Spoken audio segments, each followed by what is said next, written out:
Hello बच्चों, welcome to market academy class 10 Maharashtra state board mathematics 1 पढ़ रहे हैं हम बच्चों। चैप्टर नंबर 3 अरिथमेटिक प्रोग्रेशन है। आज का जो टॉपिक है बच्चों, प्रॉब्लम सेट 3 के जो क्वेश्चन नंबर है वो हम इस वीडियो में question number 11 to question number 14 पढ़ने वाले, यानी कि आज ये चैप्टर जो है कंप्लीट होने वाला है। आज ये चैप्टर क्या होगा, कंप्लीट हो जाएगा। ये वाला जो चैप्टर है ये आज क्या हो जाएगा, कंप्लीट हो जाएगा बच्चों। ओके, तो अभी हम आ, अपने क्वेश्चन स्टार्ट करते हैं। तो यहाँ पे ये जो क्वेश्चन दिए हैं बच्चों, आज बहुत ही बढ़िया क्वेश्चन दिए हैं। अब बहुत इंपॉर्टेंट जो आएंगे आपको 3 मार्क के लिए तो पक्के आएंगे। यहाँ पे फर्स्ट 11 क्वेश्चन दिया है बच्चों। If first term of AP is a, second term is b and last term is c, then show that the sum of all terms is a plus c bracket b plus c minus 2 a bracket upon 2 bracket b minus A. Okay, अब यहां पे देखो, मैं इसको solve करता हूं। हमें given क्या दिया है, गिवन हमें इन एन एपी, एपी में क्या क्या दिया है। First term t1 is equal to a दिया है, second term t2 is equal to b दिया है। ओके, और third term tn, third term नहीं डायरेक्ट लास्ट टर्म यानी कि tn, tn stand for last term, last term जिसको हम tn मान के चल रहे हैं अभी, वो दिया है हमें c। ओके, इतनी सारी चीजें दी है बच्चों। अब हमें इसको क्या करना है, सॉल्व करना है। इसको क्या करना है, सॉल्व करते हैं। अब सॉल्व क्या करेंगे, यहाँ पे टू शो बोला है। टू शो, क्या शो करना है हमें, हमें यहाँ पे जो शो करना है a प्लस सी, दूसरे ब्रैकेट में b प्लस सी माइनस 2a अपॉन, अपॉन क्या शो करना है, upon twice b minus a show करना है। ओके, ये क्या है, ये हमें शो करना है सम ऑफ ऑल टर्म्स, मतलब एसेंस शो करना है। क्या करना है, एसेंस शो करना है। तो हम एक काम करते हैं, इसको सॉल्व कर लेते हैं। एस एन, तो S N is equals to, okay, ये दिया है। अब प्रूफ देखते हैं।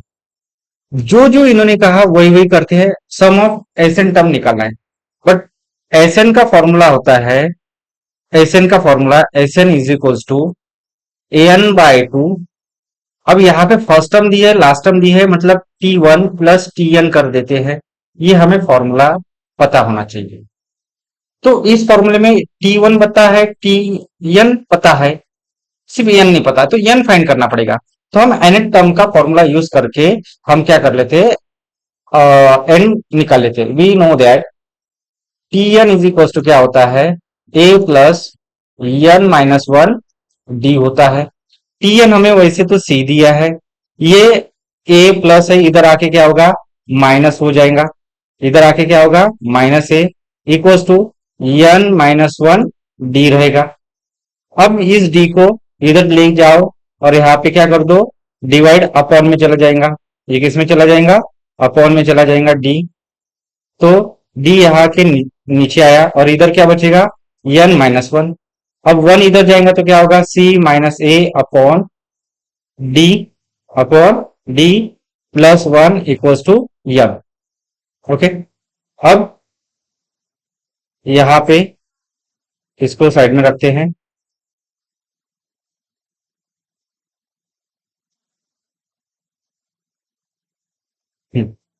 अब यहाँ पे ईस का क्रॉस मल्टीप्लिकेशन करते हैं। डी दिया है ना, तो ये कितना हो जाएगा, n is equals to c minus a, c minus a, c minus a, n minus 1, d इधर गया, मल्टीप्लाई हो गया, हाँ, c minus a plus d upon, upon कितना आएगा, डी आएगा। बट एक सेकंड, अभी भी थोड़ी कमी है बच्चों।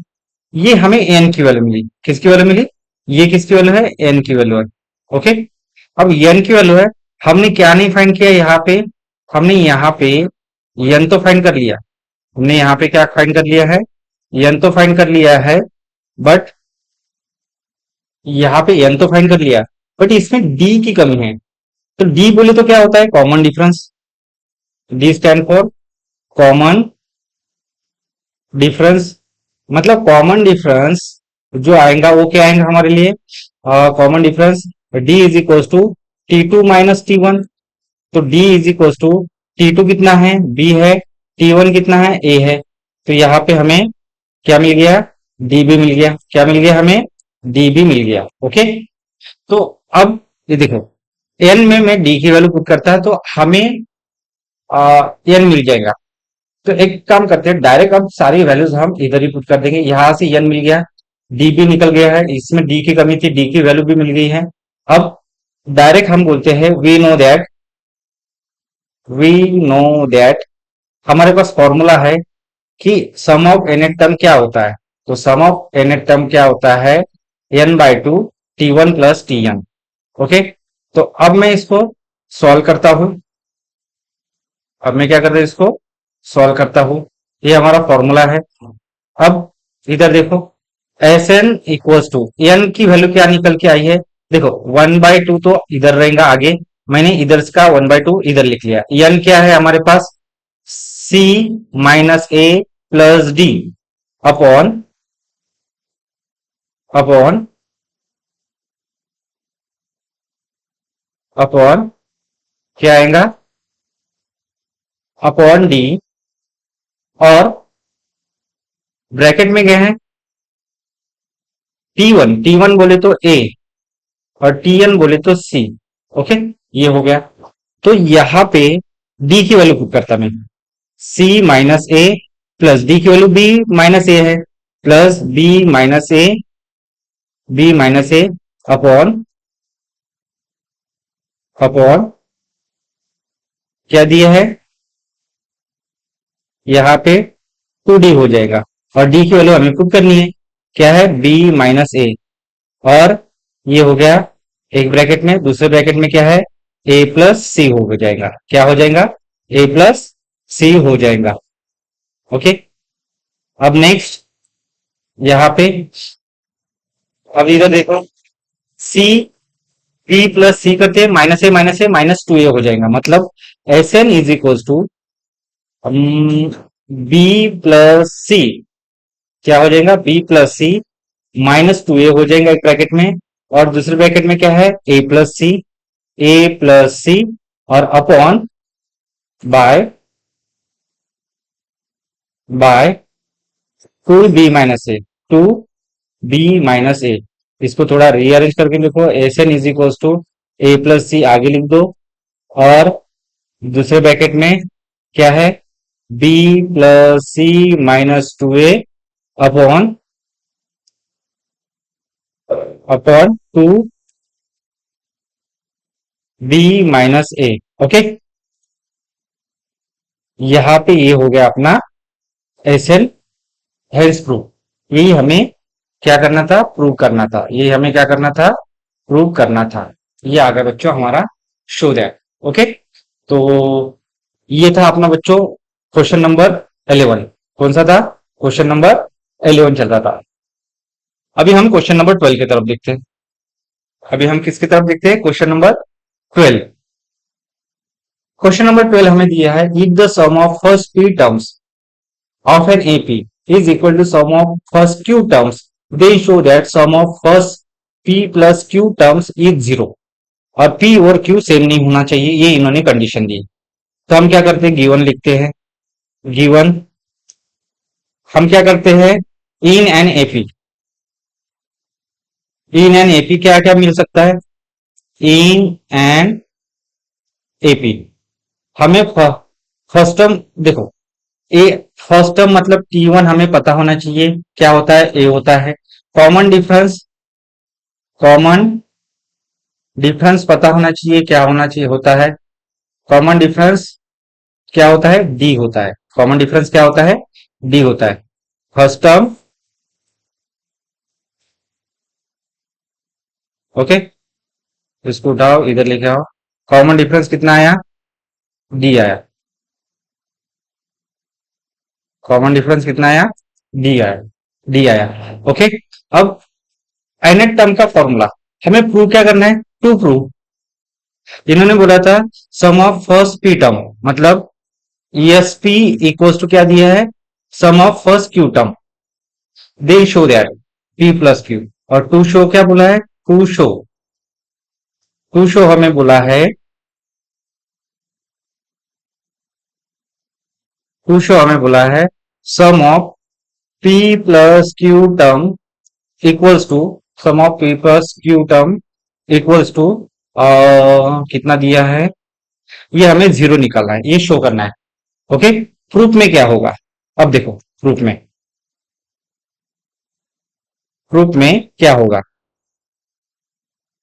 We know that we know that we know that we know that sum of nth term का फॉर्मूला पता होगा आपको, Sn is equal to a plus n minus one d होता है। तो हम वही फॉर्मूला अप्लाई करते, तो देखो सम ऑफ nth टर्म का फॉर्मूला क्या है? n/2 two a plus n minus one d होता है। अब इधर therefore sum of first p terms क्या होगा? p/2 two a p/2 two a plus p minus one d, और सम ऑफ क्यू टर्म क्या होगा? q/2 two a plus q minus one d. अब ये हो गया। अब और अल्सो यहां पे also S some of p plus q term, ये अगर डिफरेंट है तो इनकी सम क्या होंगी? कुछ ना कुछ नंबर आएगा, उतने फर्स्ट टर्म का सम कितना होगा? p plus q by two in bracket two a plus p plus q minus one d. Okay, ये होगा। अब देखा जाए तो ये आपका फर्स्ट नंबर, ये आपका फर्स्ट नंबर, ये आपका सेकंड नंबर, और ये आपका थर्ड नंबर। ओके, ये अब अब देखो यहां पे ये ऐसा है, if the sum of p term is equal to the sum of q term, they अब इनकी सम करने, sum of p term according to condition, according to condition, according to condition. Condition क्या दी है हमें? कि sum of p terms equals to sum of q term होता है, ये दिया है। तो सम ऑफ पी टर्म्स क्या निकल के रखा है? p/2 two a plus p minus one d equals to q/2 two a plus q minus one d. अब यहां पे टू गेट कैंसल, क्या हो जाएगा? टू गेट कैंसल, p अंदर जाएगा, यहां पे क्या होगा? टू ए पी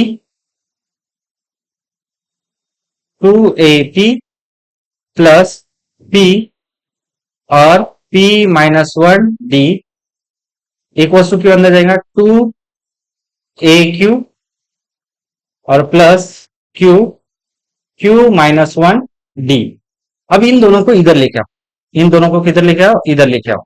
ओके, तो यहां पे क्या हो जाएगा? इन दोनों को इधर लेके आया तो टू ए पी माइनस इधर आएगा टू ए क्यू रहेगा plus p minus one d, ये इधर आएगा minus q minus sorry q minus one d. Okay, equals to zero. अब इतना सारा है, इसमें से मैं एक काम करता हूं, टू ए कॉमन निकालता तो इधर क्या बचेगा? p माइनस क्यू बचेगा, प्लस इसमें से मैं कॉमन निकालने लायक सिर्फ डी है, क्या है, डी है। डी को कॉमन निकालता, इधर क्या बचेगा, सिर्फ p, p minus one minus q, q minus one. Okay, इतना कॉमन बचेगा, इक्वल्स टू जीरो आ गया। इक्वल्स टू कितना आएगा, जीरो। अब हम इसको नेक्स्ट स्लाइड पे लेके चलते हैं। इसको हम क्या करते हैं, नेक्स्ट स्लाइड पे लेके चलते हैं। ओके, नेक्स्ट स्लाइड पे।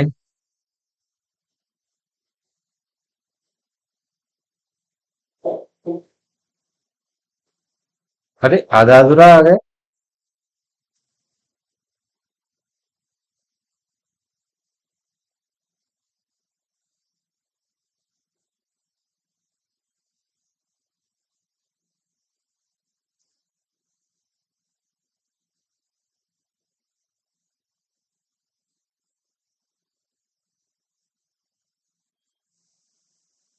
ये आ गया।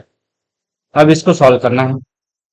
सॉल्व करते तो क्या मिलेगा यहाँ पे, इसमें से कॉमन निकालने लायक क्या है, कोई है क्या, two a p minus q plus d, p अंदर जाएगा, p square minus p minus q square, अंदर माइनस माइनस प्लस क्यू।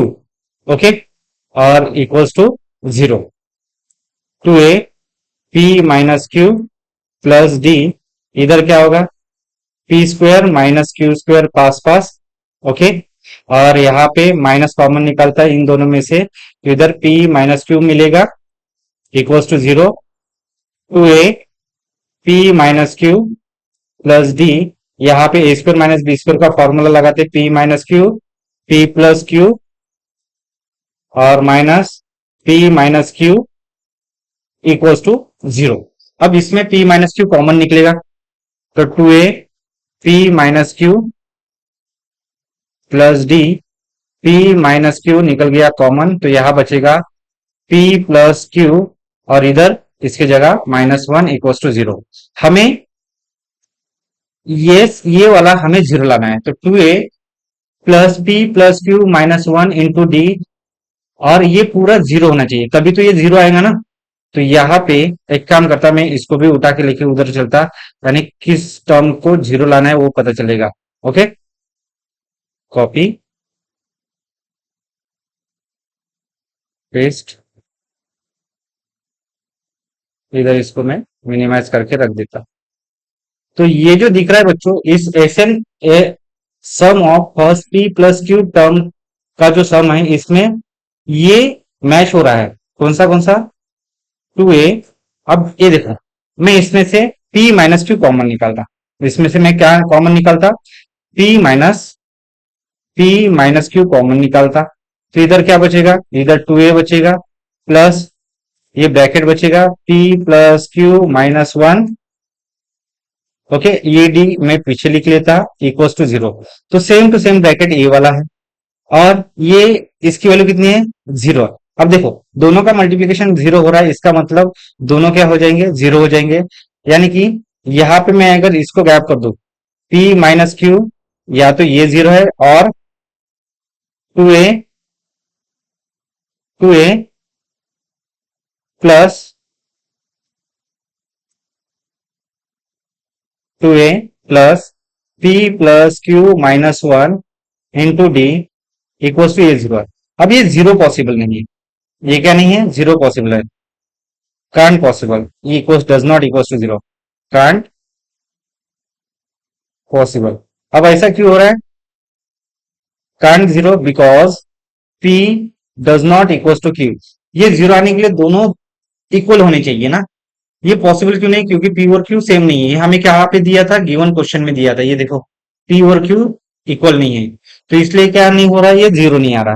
तो जीरो कौन आया, सिर्फ ये वाला बंदा जीरो आ गया, सिर्फ ये वाला पोर्शन जीरो आ गया हमारा, ये वाला पोर्शन क्या आ गया हमारा, जीरो आ गया। ओके, अब इसकी वैल्यू जीरो, मतलब नाउ यहां पे एक काम करते हैं। अब ये थ्री से आया था, तो मैं यहां पे लिखता हूं फ्रॉम थ्री, ये जो हमें गिवन था, ओके, ये वाला, इसकी इसमें जो वैल्यू है, ये वाली, ये कितनी हो जाएंगी, जीरो।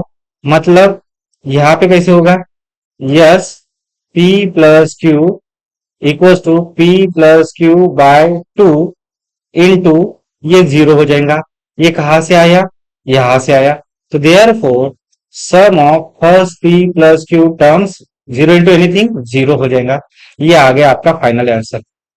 ये कितना हो जाएगा, जीरो हो जाएगा बच्चों। ओके, ये आ गया आपका फाइनल आंसर। ये था बच्चों आपका क्वेश्चन नंबर 12। ये कौन सा था, क्वेश्चन नंबर 12।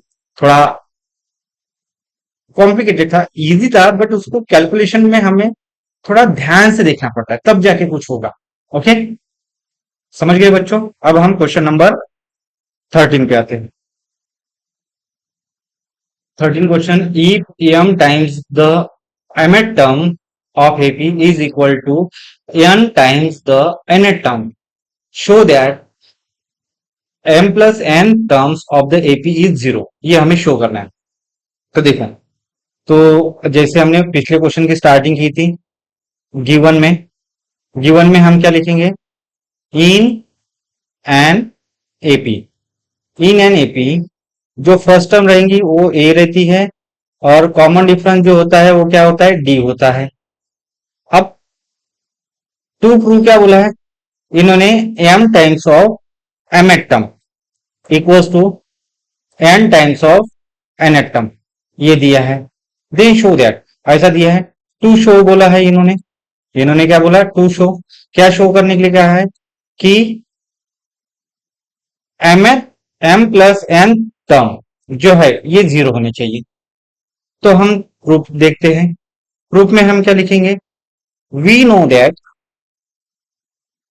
कि एन टर्म का formula t n is equal to क्या होता है, a plus n minus one d होता है। अगर एन की जगह एम आ गया तो क्या होगा, a plus m minus one d हो जाएगा ज्यादा से ज्यादा। अब अकॉर्डिंग टू गिवन कंडीशन जो इन्होंने दी है, और इधर ही एम एन टर्म क्या होगी, एम प्लस एन टर्म क्या होगी, a plus m plus n minus one d हो जाएगा। ओके, ये इतना हो गया। अब इसको हम सॉल्व करते हैं according to given condition, according to given condition. Given condition के हिसाब से क्या होगा, यहां पे गिवन कंडीशन के हिसाब से क्या होगा कि इन्होंने m times of m th term equals to n times of n th term दिया था। तो m एट टर्म कितना है, तो यहां पे लिखा है a plus m minus one d है, और n equal n into a plus n minus one d है। ओके, अब इनको मल्टीप्लाई करो अंदर, m a plus m into m minus one d, n a plus n minus one d. Okay, a को इधर लेके आओ तो एम माइनस वन हो जाएगा। यहां पे एक काम करो, एम ए, ये एन इधर आएगा तो एन ए हो जाएगा, प्लस इधर क्या है एम, इसको मल्टीप्लाई कर दो और इसको मल्टीप्लाई करो, एम इंटू एम स्क्वायर, और इसके साथ में डी, और एम इधर जाएगा माइनस एम, इधर से आएगा डी, ये इधर जाएगा माइनस में होगा, माइनस में इसका कैलकुलेशन कैसे होगा, n square minus n square d, ये इधर जाएगा minus n d. Okay, equals to zero रहेगा। अब इसमें से क्या कॉमन निकलता है, इसमें से ए कॉमन निकलता है, तो कॉमन निकाल लो ए, तो यहाँ पे एम माइनस एन बचेगा, प्लस अब इधर देखो एन, यहां से डी कॉमन निकलेगा, डी, तो डी तो पूरा ही कॉमन निकल रहा है इसमें से, इसमें से क्या पूरा ही डी कॉमन निकाल लेते हैं, और इधर क्या बचेगा एम स्क्वायर, एम माइनस अंदर जाएगा minus n square, minus minus plus n, और डी कॉमन निकाल दिया equals to zero. A m minus n plus d m square minus n square पास पास लेके आओ, और दूसरे ब्रैकेट में माइनस कॉमन निकाल के एम माइनस एन हो जाएगा। क्यों, क्योंकि यहाँ पे क्या किया हमने, माइनस कॉमन निकाला एम और एन में से, तो माइनस तो हो गया प्लस, बट प्लस का हो गया माइनस, अब यहाँ पे a square minus b square का फॉर्मूला लगा, तो a m minus n plus d m plus n m minus n और minus m minus n, okay, equals to 0। इसमें से m plus m minus n common निकाल दो, तो a m minus n plus m minus n common निकला, बाहर पहले से डी था, तो इधर क्या बचेगा एम प्लस एन और इधर का -1 इक्वल्स टू 0, ओके।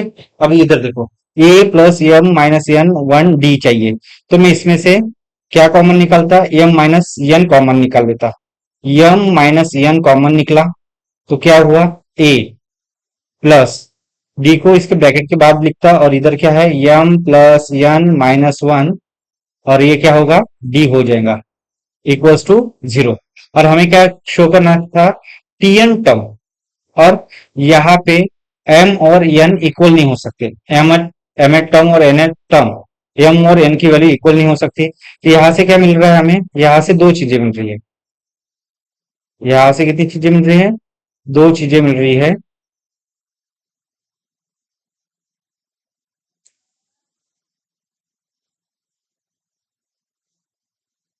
यहाँ से देखो, यहाँ से हमें दो चीजें मिल रही है कि m minus n equal to 0 हो सकता है, एंड दूसरा a plus m plus n -1 d equal to 0 हो सकता है। बट ये जो है ये can not possible, can not possible, क्योंकि दो एम और एन टर्म क्या नहीं हो सकती, इक्वल नहीं हो सकती, एम और एन टर्म क्या नहीं हो सकते, इक्वल नहीं हो सकते, क्योंकि यहाँ पे हमें स्टार्टिंग में बताया if m terms of m th term of AP is equal to n times of n th term of term then show that m plus n, term बोला है इन्होंने, एम और एम एट टर्म और n और n th term of AP, एक ही term की बात चल रही है, तो ये दोनों इक्वल ही हो जाएंगे, ओके। तो इन दोनों में से दोनों 0 है, ये भी पॉसिबल है, ये पॉसिबल है, ओके, ये भी क्या है पॉसिबल है, क्योंकि दोनों टर्म्स को इक्वल दिया है और सेम नंबर हो सकता है तभी तो इक्वल हो सकता है। अब यहाँ पे देखो इतना, ये जो दूसरी जो चीज थी वो हमारे काम की थी, ये वाली चीज हमारे काम की है अभी फिलहाल के लिए, ओके। और यहाँ पे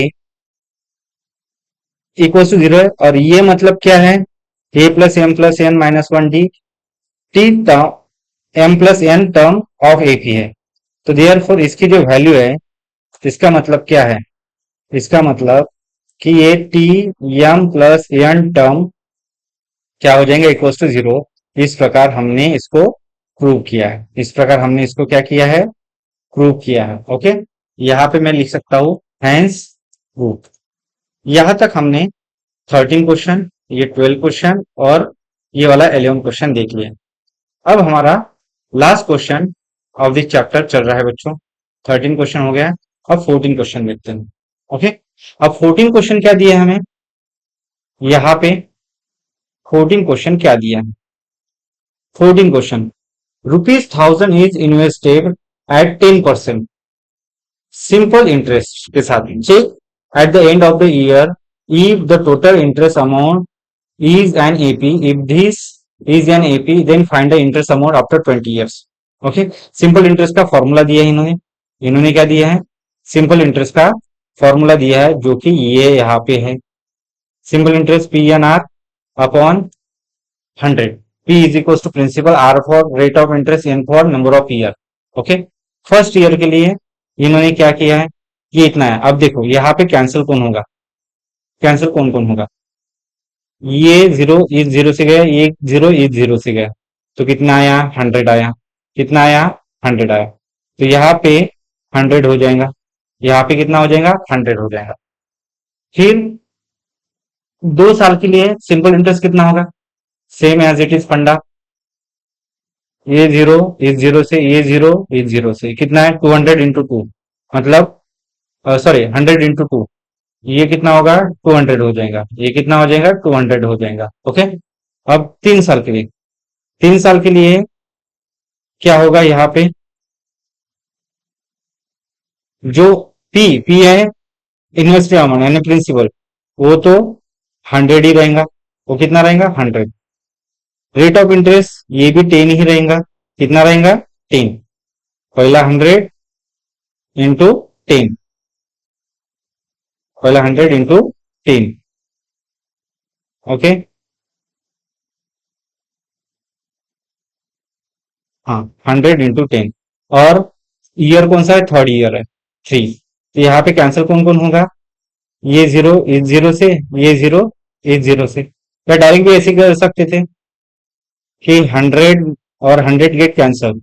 ये कितना आएगा? 1000 उठाया था ना, सॉरी शक्तिमान।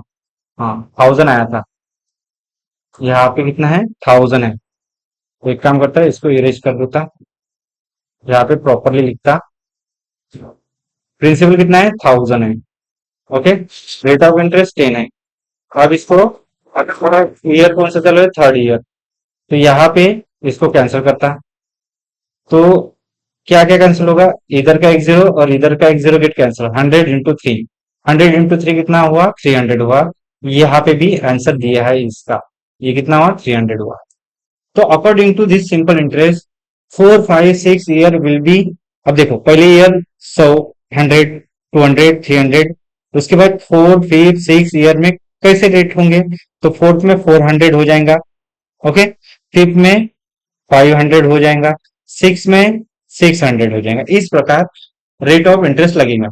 अब ये जो है, यहाँ पे हमें क्या मिल रहा है? ये जो है फर्स्ट टर्म, वो कितनी आ रही है? फर्स्ट टर्म यहां से निकाली थी, 100 आई थी, तो यहाँ पे 100 पुट करेंगे। और 100 से बढ़ रहा था, इंक्रीज कितने से हो रहा था? 100 से इंक्रीज हो रहा था। तो कॉमन डिफरेंस जो आ रहा है इनके बीच का, वो कितना है? वो भी कितना है? वो भी 100 है। तो हमें amount of simple interest after 20 year, 20 years after बाद अमाउंट ऑफ इंटरेस्ट कितना होगा? तो ए यानी कि 100 प्लस 20 - 1, यहाँ पे भी 100। अब मल्टीप्लीकेशन करते हैं, इसका कैलकुलेशन। कैलकुलेशन कैसे होगा बच्चों? यहाँ पे T20 = 100 प्लस 20 - 1 इंटू 100। ओके, तो यहाँ पे क्या होगा? 100। एक काम कर दो, 100 कॉमन निकाल दो, इसके पास भी 100 है, इसके पास भी 100 है। इसके जगह 1 बचा, इसके जगह एक ब्रैकेट बचा। ओके, और यहाँ पे क्या हो गया कि +1 - 1 गेट कैंसल। सिर्फ क्या बचा? 20 बचा। सिर्फ क्या बचा? 20 बचा। तो इधर कितना होगा? 100 × 20, मतलब 2000।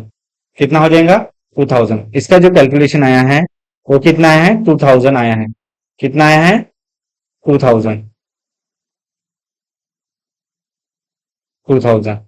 Amount of simple interest after 20 years is 2000।